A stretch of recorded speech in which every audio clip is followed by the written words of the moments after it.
everyone, welcome back to my YouTube channel, and today I'm going to be giving my predictions for week 1 of the Premier League fixtures this season. And finally, we are back. Premier League football is right around the corner, man, and it's looking for an exciting title race this season. We got the Premier League champions of last season, Man City. We got the European champions of last season, Chelsea. We have Man United, a revitalized Man United, who have made 2 world-class signings. We have Liverpool, who no longer have injuries. Possibly any 4 of these teams could possibly win the Premier League this season. And I'm not even talking about the projects of Crystal Palace. I'm not even talking about the projects at Brentford, playing attacking football, seeing if they can push on to go 10th, or even Leeds as well. Even the teams who might get relegated, or Newcastle, Burnley, are they going to survive the drop? There's going to be so much drama this season, and let's just hope for an exciting, dramatic first game of fixtures this weekend. But before I go into the video, you know what I'm going to say, make sure you guys like, comment, and hit that big subscribe button right there. And make sure you give me your own predictions, who you think will win this weekend. But yeah, help me reach 600 subscribers, I'm nearly there. So the first games I'm going to be predicting is Brentford versus Arsenal. And let me just start with Arsenal. They've had a below average pre-season, and honestly, I just feel like they haven't made the correct signings that they've needed. They've made signings that they've wanted. Ben White for 50 million, possibly might be a good player, but they still haven't solved the issue of the creative midfielder. Putting all that pressure on a young Smith Rowe when you know Odegaard is still out there, possibly you can sign him, is just too poor. You should be signing someone else who could complement him, like a Buendia, but obviously he went to Aston Villa. But Arsenal still have so many worries, and they still have not solved it during pre-season. And we've seen Arteta's persistencies to try play out from the back, but it just isn't working. We just saw against Chelsea in that friendly, them trying to play at the back, and they literally gave away a bad pass which led to a Chelsea goal. And literally, Arsenal have not solved this, so possibly they're going to concede this weekend if they play like this. And there's no worse side to play out from the back like Arteta style football than against Brentford. Imagine, you know what they always say, the worst team you can start off playing against is a newly promoted side who are determined, who have not been in the Premier League for the last 70 to 80 years, who like to press the ball, and those fans are going to be up for it, giving those players all that energy needed to play the game of football.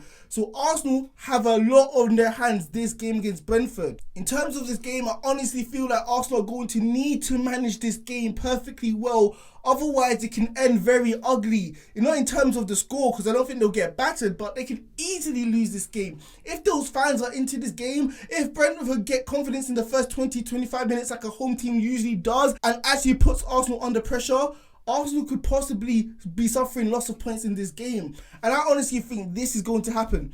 Arsenal have not had a great pre-season. They've been losing, they've been drawing, they haven't been convincing in any of the games they've been playing. Brentford, literally first game of the season against one of the biggest sides in England. They're going to want to make their stamp in the league this season, and it's their first game at home when they've deservedly needed to be in the Premier League for the last 3 or 4 years or so. So honestly, I can't see anything else but a Brentford win. I know that's surprising because they're the underdog, but I honestly think in the high press, De Silva, Ivan Toney, they're going to be able to get opportunities to actually hurt Arsenal when they try to play out from the back. They still haven't perfected their way of playing when it comes out from the back. So I honestly think Brentford are going to win this game 2-1.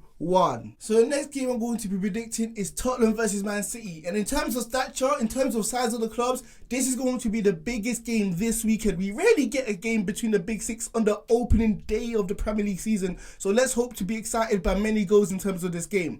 But let me just start off with Spurs. And oh my days, they have not done anything to rectify how bad they were last season. I know they just signed that Italian defender 2 days ago from Italy and hoping that he'll make an impact long term. But in terms of this game right now, they still have Dyer, they still have Sanchez, players who are just going to be mistake prone when it comes to receiving the ball or even one-on-one duels. These guys are not top 6 worthy players. I don't know how they're still starting for Tottenham. And we just literally saw it last season when Sanchez got dropped on his bum when Gundogan went past him and scored that beautiful goal. Nothing's changed. It's a different season, but same players and the same mistakes. So if these players do play, Tottenham are obviously going to lose this game. I have no confidence in them going into this game whatsoever.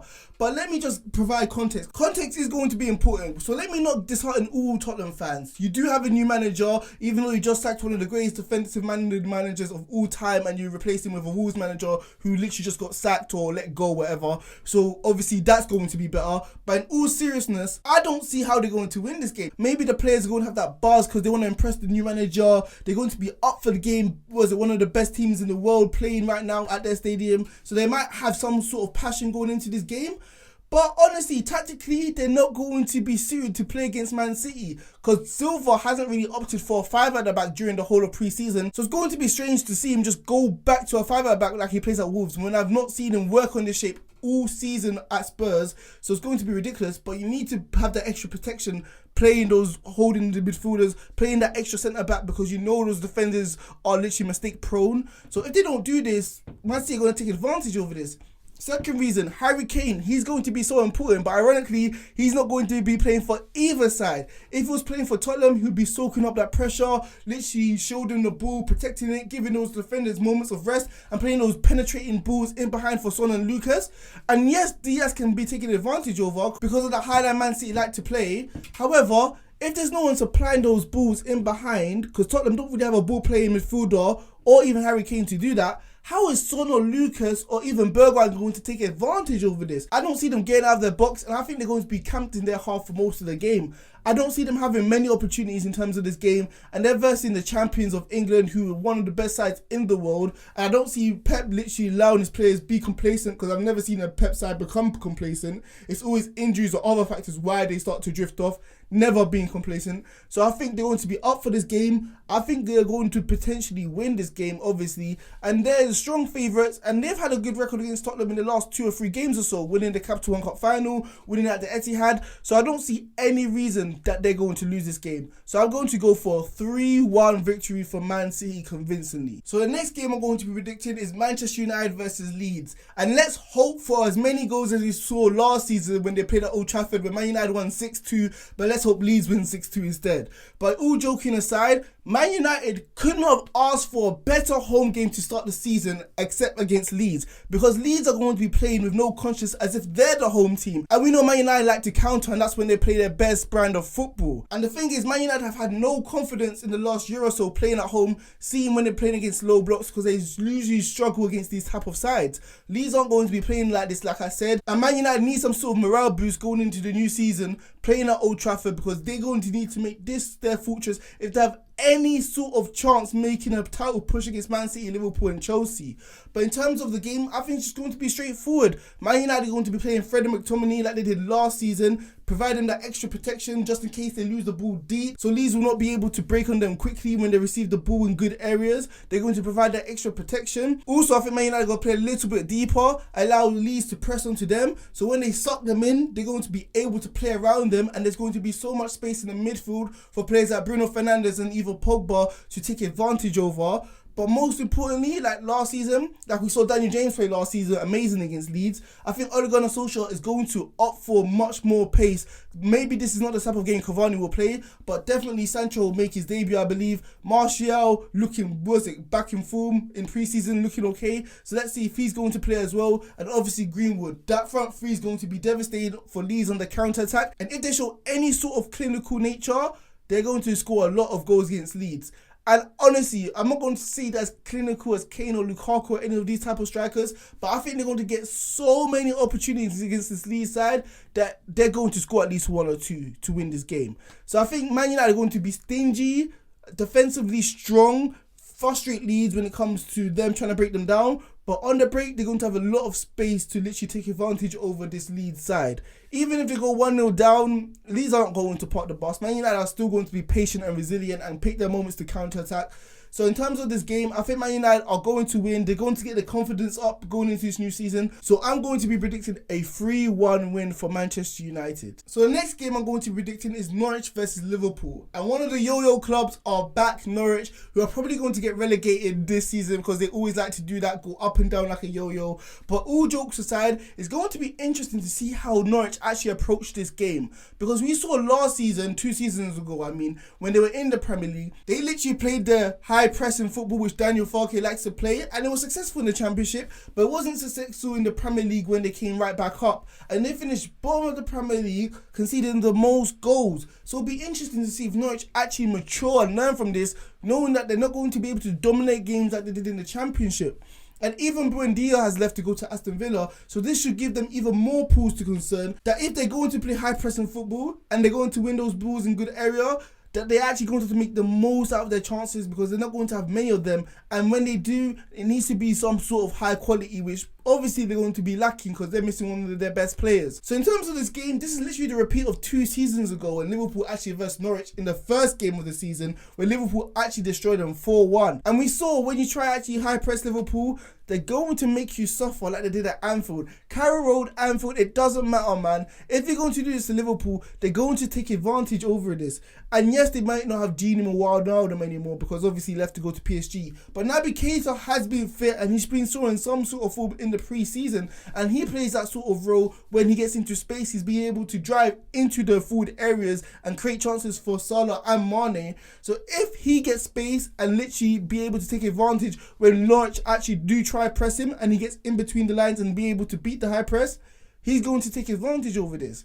But in terms of this game, I just think Liverpool have too much quality. Salah, Mane have been well rested.